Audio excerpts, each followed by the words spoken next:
most of the time I'm smiling. This is, if you looked at my old videos, it would always catch me with these weird looks on my face, like,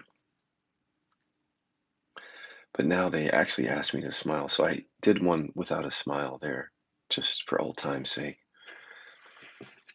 Um, I got a question that was essentially, there's no even reason to repeat it because he essentially said, I can't stop the seeking energy. Can you help me, Scott?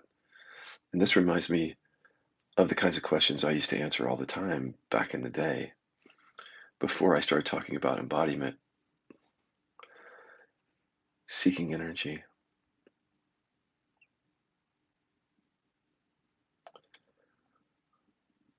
I can't know what's going on in your body, speaking to the questioner, but I can tell you what I've encountered working with people for so many years is that that seeking energy isn't happening in a vacuum. So there are drivers behind it, things that are unresolved in your body. We can take a play from the science on trauma and addiction, which says basically it's a lot of it is stored in the body, somatic level, nervous system, even down to, as they say, the issues in our tissues. Like we're storing information from what's happened to us in the body. And here's the thing, not knowing that while you're on a spiritual search can be very, it's like walking in the dark in a sense because you have this seeking energy, but that's all the only name you have for it. It's like this energy that's seeking, but that energy is not happening in a vacuum. It's not like you just have it for no reason. It has to do with you've spent your whole life surviving. Think about it. Being human is about surviving, first and foremost. And I don't just mean physical survival or getting food and shelter. The belief systems, the stories, and the programs that we run in our consciousness are often about survival. Surviving something that was challenging when we were a child, surviving living in our household as children, surviving trauma, abuse, surviving constantly. If you look at the belief systems that you picked up, now see, now you're interested in non duality where we question belief systems. But prior to that, you were likely holding belief systems, and maybe you still do. If you do inquiry on those belief systems, you'll find that they are about survival, meaning you believed this, you believe that in order to protect yourself, stay safe, get love, survive. All that energy, a lifetime of surviving by believing things, by telling stories in the mind, by things happening to us and we having to survive through them, all that energy is moving and is, you see what I'm saying? That energy is in the body. Everything that we've stored, we've believed, everything that's happened to us is, and that's what's, a lot of it is driven by that, but we don't know it. This is why in the new model of recovery, we illuminate these drivers specifically. We show people like, and this is with regard to addiction, first and foremost, but it's the same thing with seeking, the same drivers. Generally, the ego, of course, is the driver, but more specifically, a deficiency story. In a sense, as long as you strongly identify with the deficiency story, how can you abide in present awareness? Because your identity is going to be pulled in that so often back into that self limiting way of believing about yourself or thinking about yourself. So if you're identified with that, you can see how that would be a driver. Because every time you identify with a deficiency story, not good enough, not there yet, incomplete, whatever, not lovable, it's already limitation. You're already saying that your identity is severely limited to these ideas. And then all those ideas are held in the body, Velcro effect, mind body connection. So your body's holding the woundedness and the pain around when you're identifying with that. So you can see why we make that as one of the drivers. Yes, it's ego, but more specifically, it's a deficiency story, as if there's something fundamentally wrong with you. That not only drives addiction, but it drives really all forms of seeking, because that's the deficient self looking for something in the future that it believes, so to speak, will make it whole or make it enlightened or whatever else. So the deficiency story is often running the show and seeking. Learning how to inquire into the deficiency story is very helpful to not identify with it, to let it just come and go where you see it as things coming and go rather than as what you are. If the deficiency story keeps coming up and you fall prey to it, you believe it, and you feel that, not only does that make enlightenment even more seductive because you're suffering, but it also holds enlightenment out of reach. When you identify, the awakening, the awareness feels as if it's out of reach because you've chosen, so to speak, unconsciously to believe that you're this or that rather than seeing that you're the openness through which that comes. But that's not all. It's not just deficiency story. See, I don't know what's going on with this person, but the drivers generally are things like trauma. That's another driver. At this point in the game, it's with knowing what we know now, it's really not wise to exclude the topic of trauma when you're on an awakening path because you can exclude it and not learn about it, but that doesn't mean it's not still driving you. I can't even tell you the number of people that I've worked with through the years, which that what's really driving their spiritual search is that something happened to them. A relationship or an event or events happened to them when they were young and it was not processed. The emotions and the thoughts were not processed, and so they were stored in the system, and they may become drivers to essentially escape from that. To find it's like we don't even know we're doing it. Holding the trauma in the body, the mind starts to look for something. And enlightenment is one of the best things to the mind because it holds this promise that I can get there, and then I don't have to deal with this. And that is not how it works. You can recognize the awareness that's already present now. That's a practice you can always do, but when there's trauma in the body or deficiency story wounds, the body does kind of keep the score. And so you'll begin to feel something, and it may come up as seeking energy, right? So all that stuff is stored in our body, and then you throw emotional repression into that, which makes it even more challenging because you can't see through what you've already repressed. So if you've repressed certain things that happened or certain emotions, how can you say that you've seen that they are not you when they're not even arising, when they're repressed, held in the body? So getting a good handle on what's going on is a good start so that you can know how to direct inquiry to those areas. But let me just give you another tip here. Many people who are seeking, by the time they come to work with me, there's certain assumptions that they haven't questioned. So like they may have been listening to their teacher, their teaching, and the teacher is saying things like, well, if you keep looking, you should see this, like this realization is part of the path, like the non-dual realization or the seeing of no self or whatever that is. Those are great pointers coming from the teacher, but you have to be very careful because the way that the mind interprets that almost constantly is until I get there, I'm not awake. And so it holds that out as a carrot, the teacher's words or the teaching's words. Like for me, I had this notion, even as I recognized the deep stillness of life, that was the first major shift, is just jaw dropping stillness. And it felt so complete at the time because there was such stillness everywhere in all things. And then a couple of weeks later, the words of my teacher started coming through my mind, which is that you're not done until you have that unity conscious experience, a oneness thing. So for a while, I kept entertaining that notion. The ego, so to speak, is like, well, I'm not there yet. I've got to have this. I've got to have this experience. I haven't recognized that yet. And as soon as I was just believing into that, the search was on again. So from that stillness came this seeking energy again, coming back up. And all that I needed to do was instead of buying into those pointers at that point, when you get to a certain place in the path where you really start to trust your own experience.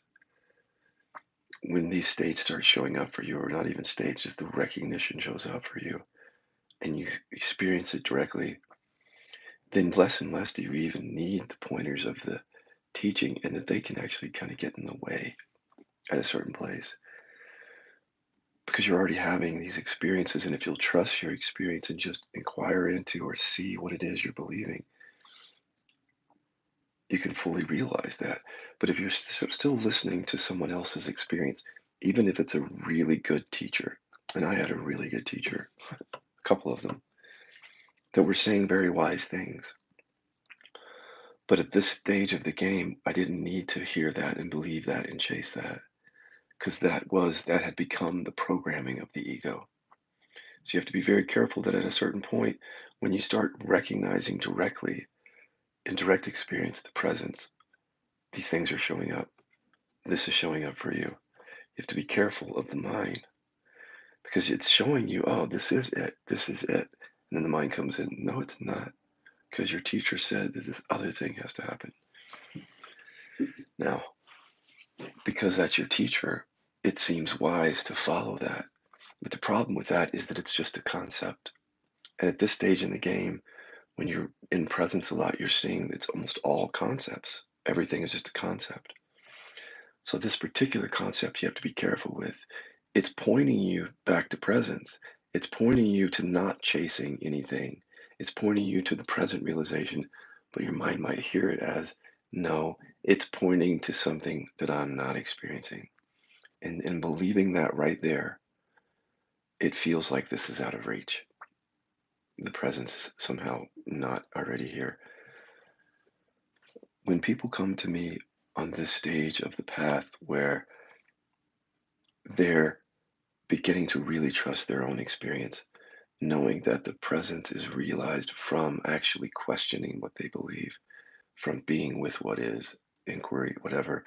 When they come to me and they're in that, then I want to empower them from that place. I don't want to say anything on my side that creates another carrot for them. So when they come to me in this place, that's often what I'll do is I'll just kind of listen to them. And just by listening, you can hear where the mind is on that. It just gives it to us. If we listen, it says, yeah, yeah, I get the teachings say the presence is it, but, and then everything after the but is when they're going into this programming, this story that they're not there yet. And that's a story. And then helping them see it as a story, see it as thoughts arising now rather than as truth or anything. These concepts, these spiritual concepts that we're talking about now, like unity consciousness, no self, all these really lofty terms. In the end, if you grab onto them when you're already trusting your own experience, if you try to grab onto someone's insight and then you try to ride that, it can send you into more seeking. Stay in your own experience. Rest as the awareness that you already are. Don't be taken in by these things, even by the wisest of teachers. When they're saying things, you have to take it into perspective. They're not asking you, or they're not trying to get you to seek more. They're trying to use pointers that point you out of that, but the mind easily hears it as something else. There's this place where it's like we're in no man's land after a while, where we can't really rely on the teachings anymore. And you're maybe not relying completely on your direct experience. You got to make that change, that shift over to your direct experience completely, which means letting go of some of these teachings and teachers and the words and concepts that they're talking about if they continue to play on you, creating more seeking.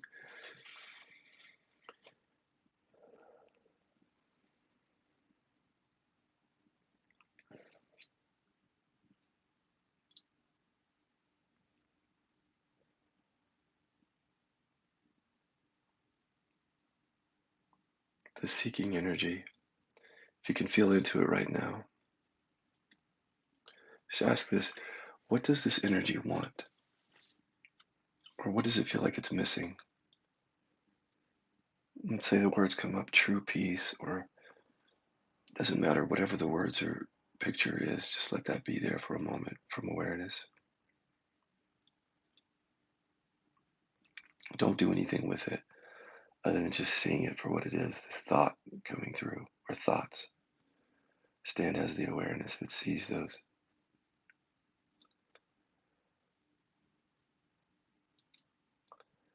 As they fall away, come back down to the seeking energy and just keep asking that, what else does it want? Because what you're really asking, you're asking the mind to produce its programs. Like, what does mind say that it wants? But by feeling into the energy, you tap into a deeper, more unconscious stream of thinking that was maybe right below the surface. If you listen to the body and you ask that question, what does this sensation want? Or what is lacking here? And then the mind part of it gets produced. The part of it that's connected to that sensation. That's why it's so helpful to do this. And then maybe some more stuff comes up. Just let that be, no matter what the content. And I don't care if it's Ramana up and he's got shiny white teeth and he looks like the epitome of truth and beauty. Doesn't matter. Let him come and go. And anything that he says or anyone else, stand as awareness.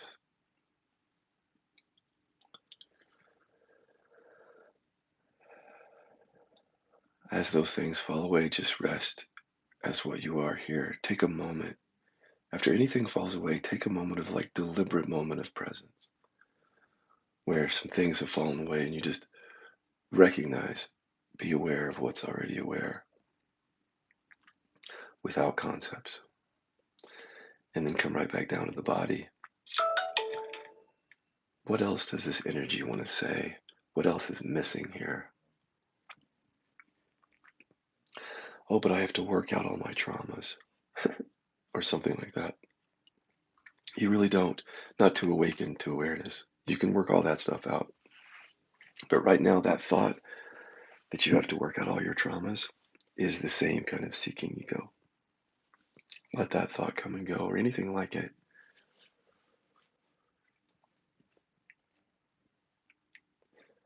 Nothing needs to be worked out to recognize what's already aware. There's nothing that needs to happen in the future for you to recognize what's already aware here now. Your only work is to see how you're believing that something needs to happen in the future. Just see it. So you could turn that into an inquiry. Like nothing else needs to happen for me to abide in awareness. Nothing else. And then here comes the mind. Yes, something else. Watch that.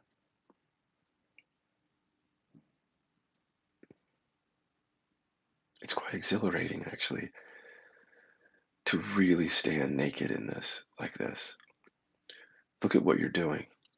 You're not being dependent anymore.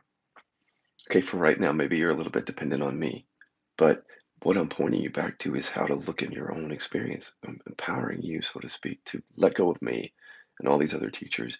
Stand in your experience and start to inquire, pull up that programming, directly challenge the ego that's seeking. How do you challenge it? You have to talk its language. You have to provoke it up. So by saying, there's nothing else for me to see in order to recognize presence, you're provoking that part of the ego that wants to lie to you and say, you've got to do this, you've got to do that, you got to do this. Watch that.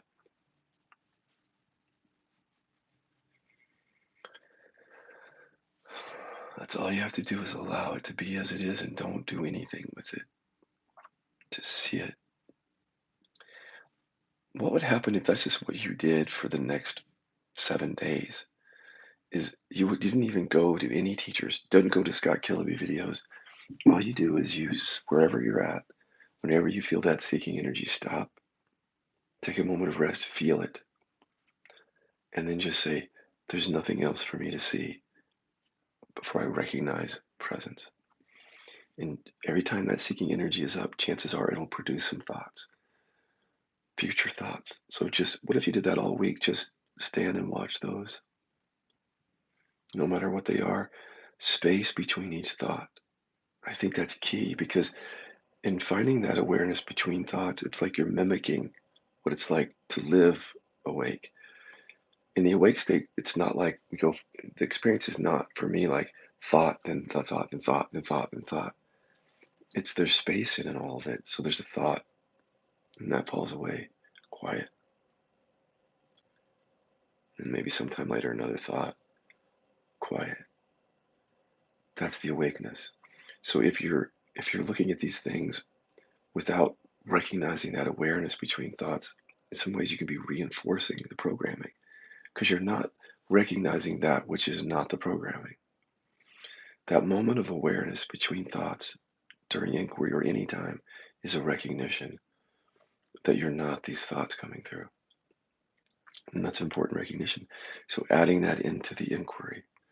So again, next 7 days, no matter where you're at, there's the seeking energy inquiry. There's nothing else that I have to recognize in order to be awake now. Witness, witness, witness, moment of quietness, moment of recognition of awareness. You can even open your eyes for a moment and just see what is it like to be awake now without a story, just for a moment, and then feel back into the energy. What else does it have to say? See, you can mine out energy too. So there's two inquiries here.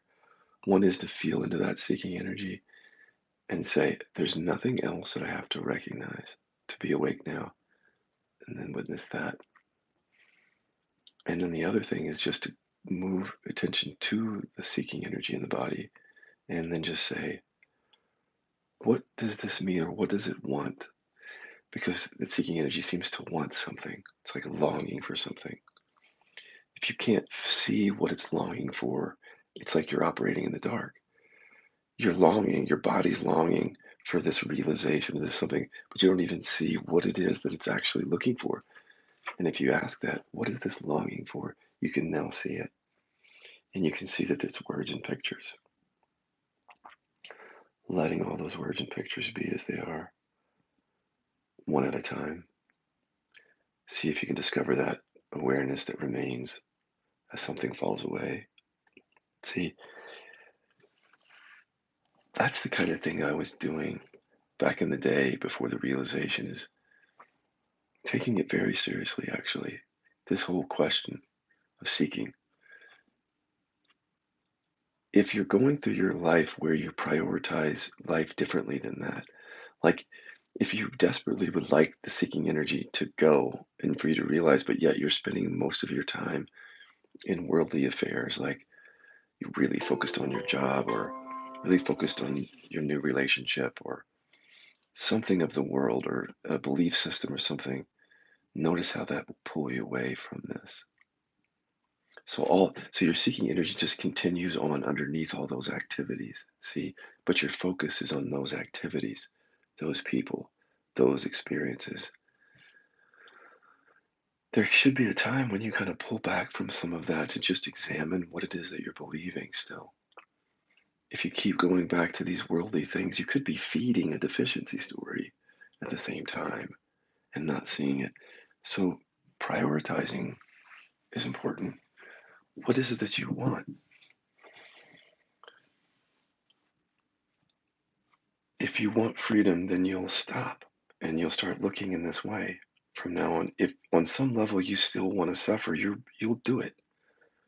Your system will do it by not hearing what I'm saying and then putting focus somewhere else or just not being skillful with the seeking energy. And so therefore following it blindly, just following it every day. So when you get serious, you go, okay, what I'm doing hasn't been working. Not really, because I'm still desperately seeking, and then that's when you enter in something new. So try these inquiries. A lot of times you don't need inquiry, though. You don't need inquiry questions because throughout the course of the day, as you're just sort of resting as awareness, you can listen. If you turn towards the mind, you can hear what it has to say. Little assumptions that aren't being questioned, like, I'm close. There's a good one. I can tell I'm getting closer. Closer to what? Closer to being awake now? You couldn't even get any closer to now. So it's merely that thought that seems to obscure this. I'm getting closer. See that? There's nobody getting closer. Any way that your mind is interpreting as if presence is out of reach, that's the thing to witness. Until those thoughts are dispelled or disputed, leaving the recognition that this is it, this awakeness is already here, and I'm already that. So, serious questioning and prioritizing this in your life and being skillful then, all three of those things.